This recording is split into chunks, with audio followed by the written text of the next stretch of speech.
Hey guys, welcome back to my channel. This is Sarpreet Kaur and in this video I am going to start with a new chapter of income tax, that is profits and gains of business or profession. So guys first of all अगर आप मेरे channel पर new हो तो channel को subscribe कर लो। अगर आपका मेरा वीडियो का कंटेंट अच्छा लगे तो लाइक कर देना, अपने फ्रेंड्स में ज़्यादा से ज़्यादा शेयर कर देना एंड कमेंट्स में भी बताना कि आपको ये वीडियो कैसी लगी। सो विदाउट वेस्टिंग टाइम अपनी आज की इस वीडियो को स्टार्ट करते हैं। तो ये हमारा पार्ट फर्स्ट रहेगा पीजीबीपी का। सबसे पहले पीजीबीपी के अंदर हमारे पास 4 टर्म्स हैं, profits, gains, business and profession. सबसे पहले हमारे पास क्या है, प्रॉफिट्स। बेसिकली कॉमर्स के स्टूडेंट्स को प्रॉफिट्स के बारे में नॉलेज होगी। प्रॉफिट्स क्या होते हैं, जब भी हमारी इनकम एक्सपेंडिचर से ज़्यादा है, इनकम ज़्यादा है और एक्सपेंडिचर कम है, तब ऑब्वियस सी बात है हमारे पास क्या आएंगे, प्रॉफिट्स। नेक्स्ट टर्म है गेन्स। गेन्स को बेसिकली अगर हम बात करें सिंपल लैंग्वेज में, हम प्रॉफिट की टर्म्स में ही देखते हैं। हम ये सोचते हैं जो प्रॉफिट है वही गेन है, बट ऐसा कुछ नहीं होता, गेन थोड़े अलग होते हैं। अब अगर हमें बिजनेस में प्रॉफिट हो रहा है, लॉस भी तो हो सकता है, तो लॉस को कहाँ पे लेंगे, लॉस आएगा फिर गेन्स में। ठीक है, प्रॉफिट्स में जस्ट प्रॉफिट होंगे, गेन्स में प्रॉफिट भी हो सकते हैं, लॉस भी हो सकते हैं। ठीक है, नेक्स्ट है हमारे पास बिजनेस। बिजनेस क्या होता है, बिजनेस के अंदर बेसिकली हमारे पास 3 टर्म्स आती हैं। कौन कौन सी, ट्रेड, कॉमर्स एंड मैन्युफैक्चरिंग। सबसे पहले ट्रेड क्या होती है, अगर हम सिंपल लैंग्वेज में बात करें, किसी भी प्रोडक्ट को अगर हम बने बनाए प्रोडक्ट को परचेज करके आगे उसे सेल कर दें, वो क्या होगी, ट्रेडिंग। अगर हम किसी प्रोडक्ट को बना बनाया पहले से ही, वो फिनिश्ड गुड है, उसे हम परचेज करते हैं, उसके अंदर कोई चेंज नहीं करते, एज इट इज़ उसे आगे सेल आउट कर देंगे, वो हमारी होगी ट्रेडिंग। अब नेक्स्ट है कॉमर्स। बिजनेस के अंदर जो सेकंड टर्म है, कॉमर्स क्या होता है बेसिकली, अगर मान लो मैं कोई ट्रेडर हूँ, ठीक है, मेरी यहाँ पर मेरे ही एरिया में एक शॉप है, मैं बनी बनाई फिनिश्ड गुड्स लेती हूँ और आगे उन्हें सेल कर देती हूँ, और मेरा बिज़नेस बहुत अच्छा चल रहा है, बहुत प्रॉफिट हो रहा है मुझे बिज़नेस में। तो मैं क्या सोचूंगी कि अगर मुझे यहाँ पर इतना प्रॉफिट हो रहा है तो किसी और एरिया में भी होगा, तो मैं ऐसी ही एक और शॉप कहीं और खोल लूँगी। अगर मुझे वहाँ से भी प्रॉफिट हो रहा है और यहाँ से भी प्रॉफिट हो रहा है, फिर मैं कहीं और भी शॉप खोल लूँगी। करते करते मैं बहुत बड़ा अपना बिजनेस क्रिएट कर लूँगी। ये क्या होगा, कॉमर्स, यानी कि ट्रेड की वाइडर फॉर्म क्या होगी, कॉमर्स। उसके बाद लास्ट है मैन्युफैक्चरिंग। मैन्युफैक्चरिंग के अंदर क्या होता है, हम सिंपली जो रॉ मटेरियल होता है उसे कन्वर्ट करते हैं फिनिश गुड्स के अंदर, और आफ्टर देन उसे हम क्या करते हैं, सेल कर देते हैं। ये हो गया हमारा बिजनेस। एंड लास्ट जो 4th टर्म है हमारे इस चैप्टर के अंदर, दैट इज़ प्रोफेशन। अब प्रोफेशन क्या होता है, प्रोफेशन कोई भी ऐसा बिजनेस कह लो जिसके अंदर हमारे पास पर्सन के पास कोई स्पेसिफिक नॉलेज होगी या स्किल होगी। लाइक हम कह लें CA, CMA, lawyer, doctor, architect, इनके पास क्या होती है, स्पेशल स्किल्स होती हैं, बट ये बिजनेस नहीं होता। क्यों, क्योंकि बिजनेस हम क्यों करते हैं, बिजनेस हम इसलिए करते हैं ताकि हमारे पास प्रॉफिट आए, बट जो प्रोफेशन होता है उसके अंदर हमें प्रॉफिट नहीं होता। मीन्स कि हम वहाँ से अर्न, सिर्फ हम सर्विसेज होते हैं जो उनकी फ़ीस लेते हैं। बिजनेस के अंदर क्या होता है, हम सैलरी वगैरह भी मिलती है हमें, बट जो प्रोफेशन है, प्रोफेशन के अंदर हमें सैलरी वगैरह नहीं मिलती, हमें क्या मिलती है, जो हम सर्विसेज प्रोवाइड करते हैं उसके बदले में फ़ीस मिलती है उन्हें। तो प्रोफेशन क्या हो गया, जिसमें कोई स्पेशल नॉलेज चाहिए होती है पर्सन को। अब जो हमारे पास ये चैप्टर है profits and gains of business और प्रोफेशन, इसके अंदर बेसिकली जो हम सेक्शंस पढ़ेंगे वो हैं 28 to 44। ये चैप्टर थोड़ा लेंथी चैप्टर है, बट स्टिल हम इसे पूरा करेंगे और सबसे पहले आज की जो हमारी ये वीडियो है इसके अंदर जस्ट हम कौन सा सेक्शन करेंगे, सेक्शन नंबर 28, क्योंकि 28 सेक्शन के ऊपर पूरा ये चैप्टर बेस्ड है। 28 सेक्शन है जो ये है हमारा चार्जिंग सेक्शन। इसकी हेल्प से हमें ये पता चलेगा कि प्रॉफिट्स एंड गेन्स हैं जो हमारे बिजनेस एंड प्रोफेशन के, उसके अंडर हमें कौन कौन सी इनकम्स को इंक्लूड करना है और कौन सी इनकम को इंक्लूड नहीं करना। तो सबसे फर्स्ट है प्रॉफिट्स और गेन्स फ्रॉम बिजनेस और प्रोफेशन। सिंपली जो हमारे चैप्टर का नेम था, carried out by the assessee at any time during the previous year. तो क्या मीनिंग हुआ इस लाइन का कि अगर कोई पर्सन सिर्फ 6 मंथ के लिए कोई बिजनेस करता है, तब भी जो उसे उस 6 मंथ के अंदर बिजनेस से प्रॉफिट या गेन हुआ होगा वो कहाँ चार्ज होगा, अंडर द हेड पीजीबीपी। अगर वो पर्सन सिर्फ 1 मंथ के लिए कर रहा है बिजनेस, तब भी वो इस हेड में आएगा। इवन कि अगर वो सिर्फ 1 डे के लिए बिजनेस कर रहा है, तब भी उसका जो बिजनेस का इनकम होगी वो कहाँ पर आएगी, पीजीबीपी के अंडर।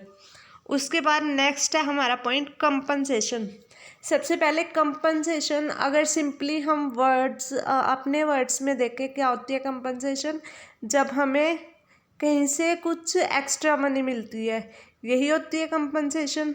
तो अगर हम इनकम टैक्स के अकॉर्डिंग बात करें तो हम एक एग्जांपल से समझ सकते हैं कि एक तो है ए है और एक है बी। ये दोनों बिजनेस करते हैं। ए जो है वो मैन्युफैक्चरिंग का बिजनेस करता है और बी जो है वो क्या करता है, रॉ मटेरियल सेल करता है। किसे, ए को, ठीक है। तो इन दोनों के बीच एक कॉन्ट्रैक्ट हो जाता है। किसका, ए कहता है बी को कि आप मुझे हर मंथ 5 लाख जो रॉ मटेरियल की यूनिट्स है वो प्रोवाइड कर देना at the rate 5 rupees per unit. That means कि कितने का कॉन्ट्रैक्ट हो गया, ये 25 लाख का कॉन्ट्रैक्ट हो गया ये। अब इनका जो ये कॉन्ट्रैक्ट है ये पूरा 1 ईयर के लिए है कि 1 ईयर इन्हें ये कॉन्ट्रैक्ट करना है। बी तो खुश हो जाता है कि मुझे इतना बड़ा कॉन्ट्रैक्ट मिल गया, 25 लाख थोड़े थोड़ी होते, इतना बड़ा कॉन्ट्रैक्ट मिला है। बी हाँ कर देता है, हो जाता है इनका कॉन्ट्रैक्ट, अच्छे से चल रहा है इनका कॉन्ट्रैक्ट, 5-6 महीने निकल गए। अब बी जो है वो ए के पास आता है और कहता है कि ए को कहता है कि सर मुझे ना इस कॉन्ट्रैक्ट से बड़ा लॉस हो रहा है, 5 रुपये पर यूनिट में जो आप मुझे दे रहे हैं ना वो बहुत कम है, इतने का तो मेरे पास भी नहीं आता, फिर भी अगर मैं आपको दे रहा हूँ तो मुझे बहुत ज़्यादा लॉस हो रहा है। तो आप एक काम कीजिए, बी कहता है ए को, आप एक काम करो कि जो ये अमाउंट है ना 5 रुपीज़ पर यूनिट, आप इसे कन्वर्ट कर दो 7 रुपीज़ पर यूनिट में। ए कहता है नहीं, मैं इसे कन्वर्ट नहीं कर सकता, क्योंकि अगर ए क्या करेगा 7 रुपीज़ पर यूनिट में कन्वर्ट कर देगा तो ए को कितने पैसे देने पड़ेंगे, ए को देने पड़ेंगे हर मंथ 35 लाख। तो ए को तो सीधे ही 10 लाख का नुकसान हो गया, चाहे वो पहले प्रॉफिट में ले रहा था उससे जो रॉ मटेरियल, लेकिन अगर वो 35 लाख का वो लेगा, पहले 25 लाख का लेता था, तो उसे कितने का नुकसान हो जाएगा, 10 लाख का नुकसान हो जाएगा। तो ए कहता है कि 2 काम हो सकते हैं। क्या काम हो सकते हैं कि या तो तुम एक काम करो, मुझे दे दो 20 लाख, 20 लाख तुम मुझे दे दो, और क्या करो कि मैं तुम्हें 7 का तो नहीं दूंगा लेकिन 6 रुपीज़ पर यूनिट दे दूंगा, फिर भी उसे 5 लाख का तो हो गई। अगर वो 6 रुपीज़ पर यूनिट देगा तो वो कितने की यूनिट्स देगा, अगर वो 6 रुपीज़ पर यूनिट देता है तो उसे देने पड़ेंगे 30 लाख, जबकि पहले वो कितना देता था 25 लाख। दैट मीन्स अभी भी उसे 5 लाख का नुकसान हो रहा है, लेकिन उसके पास पैसे भी तो आ रहे हैं, कितने आ रहे हैं 20 लाख। किस क्या आएगा, ये कंपनसेशन ले ली उसने उससे। और सेकंड केस वो क्या कहता है कि तुम मुझे एक काम करो, तुम मुझे सीधे 30 लाख दे दो। ए कहता है बी को तुम मुझे 30 लाख दे दो और हम क्या करेंगे, इस कॉन्ट्रैक्ट को ही ख़त्म कर लेते हैं। ठीक है, कॉन्ट्रैक्ट टर्मिनेट कर लेते हैं, तो तुम मुझे 30 लाख की कंपनसेशन दे दो। अगर कॉन्ट्रैक्ट को 6 रुपीज़ पर यूनिट यानी कि मॉडिफाई कर लेते हैं, तब तुम मुझे दे दो 2 लाख। ठीक है, तो उसने दो केस में कंपनसेशन ली। एक तो कॉन्ट्रैक्ट को मॉडिफाई करने के लिए, सेकंड कंपनसेशन क्यों ली उसने, टर्मिनेट करने के लिए, कि कॉन्ट्रैक्ट को ही हम फिनिश कर देते हैं। अब इसके अकॉर्डिंग क्या होगा, देखो जब भी टर्मिनेशन या मॉडिफिकेशन के लिए उसे कंपनसेशन मिलेगी है तो उसकी इनकम ही इंक्रीज हुई उसकी, अगर उसे 20 लाख मिले तब, अगर 30 लाख मिले तब। तो जो वो इनकम आएगी उसकी, वो कहाँ आएगी, अंडर द हेड पीजीबीपी। अब इससे रिलेटेड इम्पोर्टेंट पॉइंट ये है कि टर्मिनेशन और modification of terms and condition related to the Indian company और अदर, मीन्स कि जो ये टर्म्स और कंडीशंस वगैरह होनी चाहिए इस कॉन्ट्रैक्ट की, वो किससे रिलेटेड होनी चाहिए, ये कॉन्ट्रैक्ट कहाँ का होना चाहिए, या तो इंडियन कंपनी का हो या फिर अदर यानी कि फॉरेन कंपनी का भी हो सकता है। और सेकंड पॉइंट है कि जो ये कॉन्ट्रैक्ट होना चाहिए, अगर वो किसी फर्म का है या किसी एजेंसी का है, तो वो स्पेसिफिकली बोला गया है कि इंडियन फर्म और इंडियन एजेंसी का ही होना चाहिए, यानी कि फॉरेन फर्म और फॉरेन एजेंसीज यहाँ पर एग्जाम मीन्स कि उन्हें यहाँ पर अलाउ नहीं किया जाएगा। सिर्फ किन्हें अलाउ किया जाएगा, Indian firm and Indian agency को। अब नेक्स्ट है इसी का third point, wasting of management in the favour of government. अब ये पॉइंट क्या है, इसे समझते हैं हम पहले। हर पर्सन आज के टाइम पे मोबाइल यूज़ कर रहा है, बट अगर हम मेजॉरिटी देखें तो इतनी सारी आज के टाइम में मार्केट में बहुत सारी सिम्स अवेलेबल हैं, बट लोग ज़्यादा किसे परचेज कर रहे हैं, जियो, वोडाफोन, आइडिया या फिर एयरटेल। बट अगर हम सेकंड साइड देखें, दैट इज़ बीएसएनएल की सिम, तो बीएसएनएल की सिम 100 में से एक बंदे के पास होती है, और कई जगह पर जाएंगे तो 100 में से एक बंदे के पास भी नहीं होगी, जबकि जो बीएसएनएल है वो गवर्नमेंट कंपनी के अंडर आ रहा है। तो यहाँ से हमें क्या पता चला कि जो लोग हैं वो प्राइवेट सेक्टर की जो सर्विसेज हैं उन्हें ज़्यादा प्रेफर करते हैं as compare to government sector की सर्विसेज से। तो गवर्नमेंट सेक्टर जो है, जो बीएसएनएल वाले हैं, वो ये सोचते हैं कि यार ये हमारी जो ये लोग हैं इतने, ये हमारी सिम्स क्यों नहीं परचेज कर रहे, उन्हें ही ज़्यादा क्यों प्रेफर कर रहे हैं। तो लोग क्यों प्रेफर करते हैं, क्योंकि जो अब जो ये सिम वाले हैं, अदर एयरटेल प्राइवेट सेक्टर वाले हैं, वो क्या करते हैं, इनोवेटिव आइडियाज़ लेके आते हैं, नए नए आइडियाज़, हर टाइम नया आइडिया आते हैं इनके पास। तो गवर्नमेंट सेक्टर वाले क्या कर रहे हैं, बीएसएनएल वाले क्या करेंगे, इनके पास आएंगे, जो ये एयरटेल या फिर जो भी अभी टॉप पे चल रही होगी, इनके पास आएंगे और इन्हें बोलेंगे कि एक काम करो, हम आपको ना 30 लाख दे देते हैं, और आप एक काम करो, जो बंदा आपका इनोवेटिव आइडियाज़ लेके आता है ना, वो बंदे को ही हमें दे दो। तो वो क्या कर रहे हैं कि अपनी जो है इनकम को इंक्रीज करने के लिए जो प्राइवेट सेक्टर वाले हैं उन्हें कंपनसेशन दे रहे हैं, ताकि वो उनकी मैनेजमेंट को ही परचेज कर लें। गवर्नमेंट सेक्टर जो है प्राइवेट की मैनेजमेंट को परचेज करने के लिए क्या दे रहा है, कंपनसेशन दे रहा है। तो वो जो कंपनसेशन आएगी वो कहाँ आएगी, पीजीबीपी के अंडर। तो यहाँ पर भी थर्ड पॉइंट क्या है, wasting of management in the favour of government. यहाँ पर जो कंपनसेशन होगी वो किसके लिए होगी, wasting of management in the favour of government. जो मैनेजमेंट है उसे गवर्नमेंट के फेवर में दे दिया, तो उसके लिए उन्हें क्या रिसीव हुई, कंपनसेशन, और वो कंपनसेशन कहाँ जाएगी, पीजीबीपी के अंडर। नेक्स्ट है हमारे पास इन केस ऑफ एक्सपोर्ट एसेसी, थर्ड केस है हमारा एक्सपोर्ट एसेसी। अब एक्सपोर्ट एसेसी क्या होगा, जो एक्सपोर्ट करेगा उसके केस में कौन कौन सी इनकम जो है वो पीजीबीपी के अंडर आएंगी। सबसे पहले है profit on sale of import licence.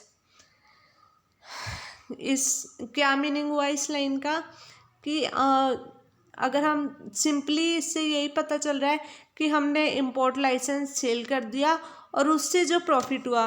अब इंपोर्ट लाइसेंस सेल करने पर प्रॉफिट कैसे हो सकता है ये देखते हैं। पहले तो देखो, अगर जो हम सिंपली लाइसेंस यूज़ करते हैं कार वगैरह के लिए, ड्राइविंग लाइसेंस जो होते हैं हमारे पास, वो किस बेसिस पर होते हैं, ईयरली बेसिस पर होते हैं। मेनली जो बाइक्स वगैरह के लाइसेंस होते हैं वो 20 ईयर के लिए बनते हैं किसी भी पर्सन के, यही है। बट जो एक्सपोर्ट और इंपोर्ट के लाइसेंस होते हैं ना, इंपोर्ट के जो लाइसेंस होते हैं वो बनते हैं क्वांटिटी बेसिस पर, कि आप एक लाइसेंस पर 50 लाख गुड्स परचेज कर सकते हो, एक लाइसेंस पर आप 20 लाख गुड्स परचेज कर सकते हो, इंपोर्ट कर सकते हो मीन्स। तो ये इंपोर्ट लाइसेंस जो होते हैं वो किस पर होते हैं, क्वांटिटी पर बेस्ड होते हैं।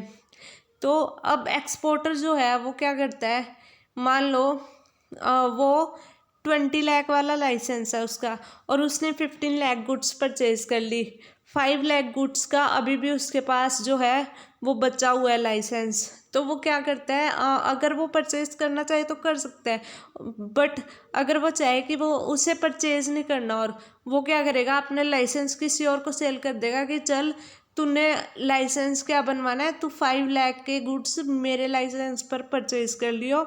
बट वो लाइसेंस परचेज करने के लिए जो वो पैसे लेता है, मान लो वो 5 लाख का 5 लाख गुड्स वाला लाइसेंस उसने उसे सेल कर दिया 20 लाख पर, ठीक है। तो वो जो 20 लाख उसे अर्न हुआ उस लाइसेंस को सेल करने से, वो कहाँ आएगा, पीजीबीपी के अंडर। सेकंड है कैश असिस्टेंस। अब कैश असिस्टेंस क्या होता है,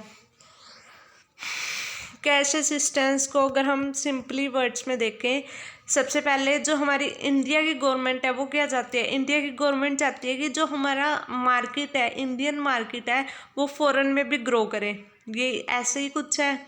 अब इंडियन मार्केट अपने जो है इंडियन गवर्नमेंट जो है इंडियन मार्केट को फॉरेन में ग्रो करने के लिए क्या क्या कर सकती है।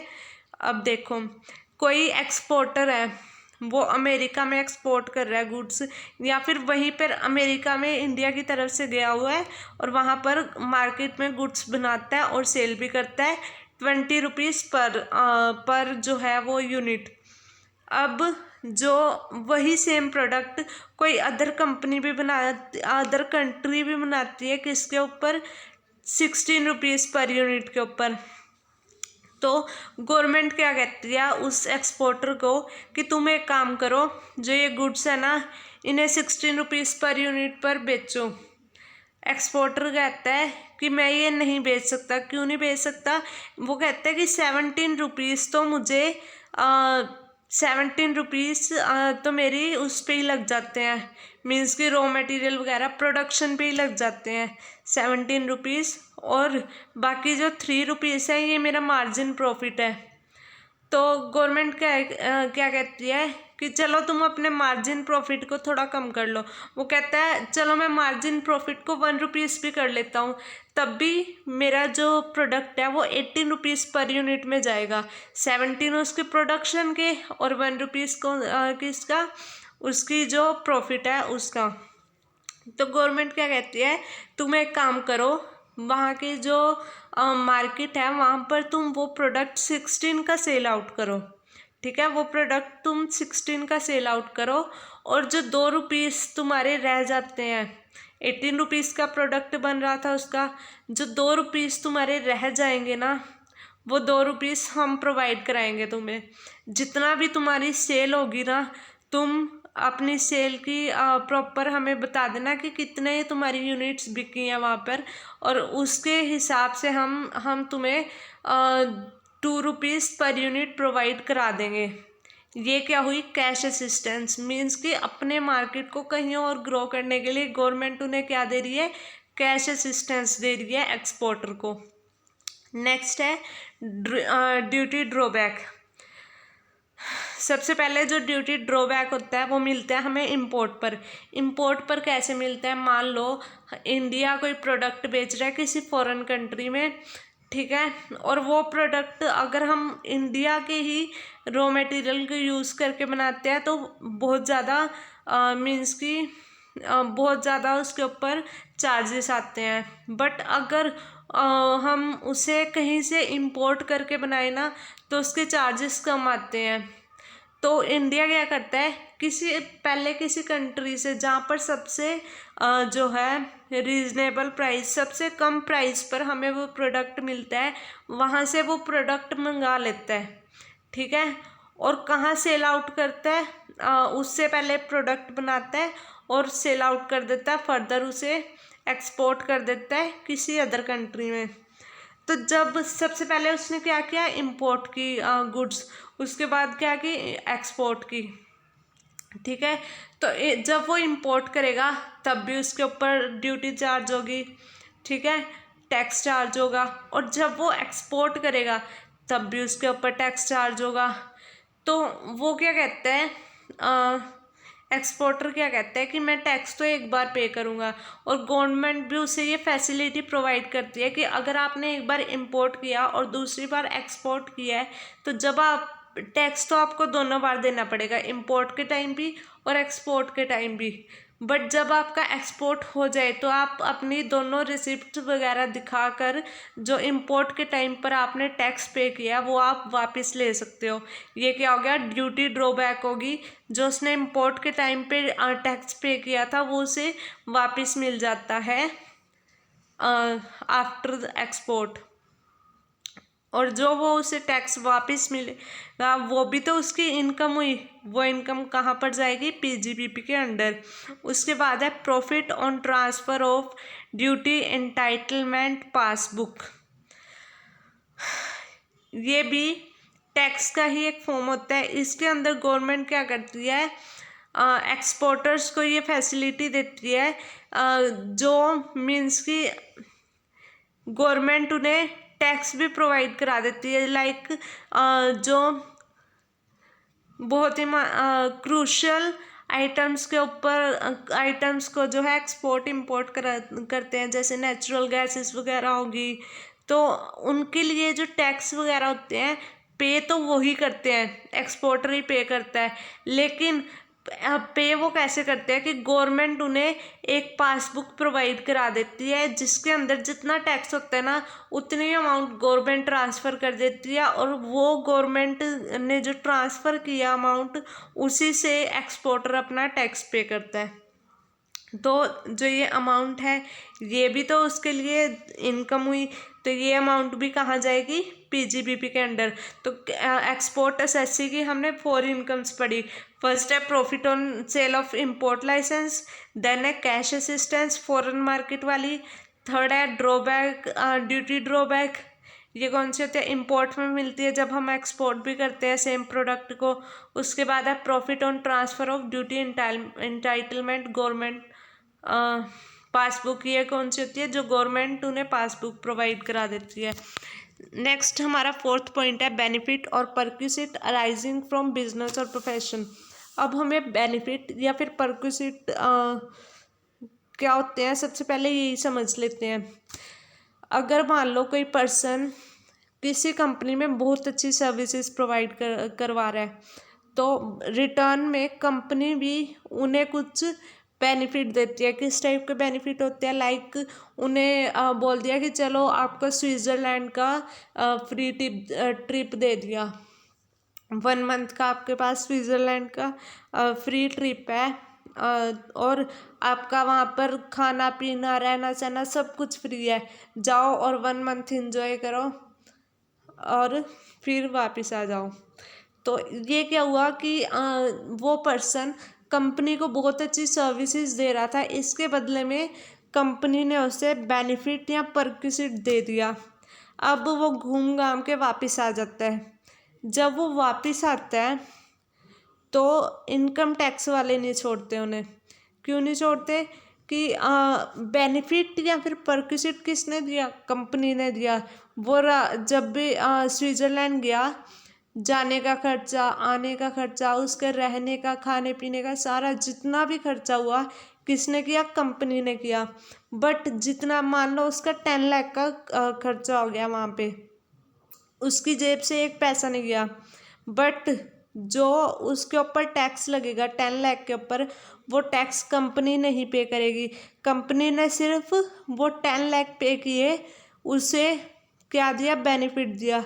बट अब जो 10 लाख के ऊपर टैक्स लगेगा वो कौन पे करेगा, वो वही पर्सन पे करेगा जो इतना अच्छा काम कर रहा था। यानी कि बेनिफिट और परक्विजिट कंपनी देगी, और उसके बदले में जो बेनिफिट या फिर परक्विजिट होंगे उसके ऊपर जो टैक्स लगेगा वो कौन पे करेगा, जिसे बेनिफिट मिले हैं। तो बेनिफिट और परक्विजिट जितने भी मिले हैं वो कहाँ पर इंक्लूड होंगे, बिजनेस एंड प्रोफेशन के अंदर, ताकि उसके ऊपर टैक्स लग सके। उसके बाद है partners remuneration, salary, bonus, interest. अब यहाँ पर सैलरी वर्ड भी आ गया, यानी कि अगर किसी पार्टनर को सैलरी, रेम्यूनरेशन, बोनस, बात एक ही है, कुछ भी मिले, पार्टनर को जो शेयर मिलता है वो कहाँ पर चार्ज किया जाता है, वो चार्ज किया जाता है पीजीबीपी के अंडर। यानी कि इसे हम सैलरी हेड में चार्ज नहीं करते, इसे हम कहाँ चार्ज करते हैं, पीजीबीपी के अंडर। नेक्स्ट है हमारा नॉन कॉम्पिटेंसी फीस और money received for not doing a business और प्रोफेशन। ये फीस अगर हम सिंपल वर्ड्स में देखें तो ये होते हैं काम को ना करने की फीस। अब ऐसा कौन सा काम होता है जिसे ना करे तब भी हमें फीस मिलती है, ये स्पेशल केसेस में ही होता है। लाइक अभी का केस नहीं है, ये बहुत पुराना केस है कि एक पर्सन को जो है उसका पेट्रोलियम को वाटर से बनाने का फॉर्मूला मिल गया था। अब उस टाइम क्या होता था कि ज़्यादा टीवी वगैरह भी नहीं होते थे, सिर्फ वो मीन्स कि शटर वाले टीवी होते थे और उन पे DD1 DD2 यही चैनल आते थे। तो उस टाइम क्या होता था कि रात को 8 बजे न्यूज़ आते थे, और उन्होंने मीन्स कि लोग बहुत न्यूज़ एक ही बार आते थे तो लोग बहुत ही ध्यान से सुनते थे उन न्यूज़ को। तो उसमें मीन्स कि जब उन्हें पता चला, मीडिया वालों को पता चला कि किसी पर्सन को पानी से पेट्रोल बनाने का फॉर्मूला मिल गया, मीडिया वाले उनके पास गए, मीडिया वालों ने पूछा, तो वो बंदा कहता है कि मैं ऐसे नहीं बताऊंगा आपको वो फॉर्मूला, मैं सारे मीन्स की लाइव टेलीकास्ट में ही बताऊंगा वो फॉर्मूला। तो ब्रेकिंग न्यूज़ आ जाती है रात को 8 बजे कि कल जो भी बंदा था उसका मुझे नेम नहीं पता, वो आपको पेट्रोलियम से पानी से पेट्रोलियम बनाने का तरीका बताएगा। ब्रेकिंग न्यूज़ पूरे मीन्स कि पूरे इंडिया में फैल जाती है वो न्यूज़। तो अब जो पेट्रोलियम का वर्क करते थे, इतना मीन्स कि उन्हें अर्निंग होती है पेट्रोलियम से, वो परेशान कि अगर सारे अपने घर घर ही पेट्रोलियम बनाने लग गए तो हमारा क्या होगा, हम तो डूब ही जाएंगे। तो वो क्या करते हैं कि उस बंदे के पास जाते हैं और उसे बोलते हैं कि तू ये ले 100 करोड़ रख और ये फॉर्मूला भूल जा। अब क्या होता है, रात को टेलीकास्ट आता है उसका, सारे मीन्स की जो सारी इंडिया वाले होते हैं वो अपने सामने टीवी के सामने बैठ जाते हैं, बाल्टियां जग पानी के भर के, ताकि पेट्रोल बनाएंगे। जब टेलीकास्ट आता है उसका लाइव, वो 10 to 12 टाइम्स फार्मूला बताता है, बट वो फार्मूला जो है वो कंप्लीट नहीं होता, पेट्रोलियम बन ही नहीं पाता। क्यों? क्योंकि उसने पहले ही 100 करोड़ एक्सेप्ट कर लिए थे उनसे, जो पेट्रोलियम पर वर्क करते थे, पेट्रोलियम की कंपनीज वगैरह में वर्क करते थे। तो उन्होंने पहले ही उनसे 100 करोड़ जो है वो एक्सेप्ट कर लिए थे। तो यहाँ से हमें क्या पता चला कि उसने उस काम को ना करने के लिए पैसे ले लिए। अब जो वो उसने पैसे लिए वो कहाँ चार्ज होंगे, वो चार्ज होंगे पीजीबीपी के अंडर। ठीक है, यानी कि किसी काम को ना करने के लिए जो हम पैसे लेते हैं वो पीजीबीपी के अंडर हो सकते हैं, चार्ज होंगे। अब इसी के अंदर होगा note sharing know how. Know how होगा जो आप जानते हो उसे ना शेयर करने के लिए पैसे मिल सकते हैं। किसी पेटेंट के लिए, कॉपीराइट के लिए, ट्रेडमार्क या फिर लाइसेंस के लिए जो नॉन कॉम्पिटेंसी जो भी फीस मिलेगी वो सारी कहाँ पर आएगी, पीजीबीपी के अंडर। उसके बाद है fair market value of inventory on its conversion as capital asset. इसे समझने के लिए सबसे पहले देखो, कोई पर्सन है वो डील करता है किस में, कि प्रॉपर्टीज़ को सेल करवाता है या फिर रेंट पर देता है, और उसके खुद के पास 4 to 5 प्रॉपर्टीज़ है, मीन्स की बिल्डिंग्स हैं, वो उसे या तो रेंट पर दे देता है या फिर सेल वगैरह के लिए कराता है।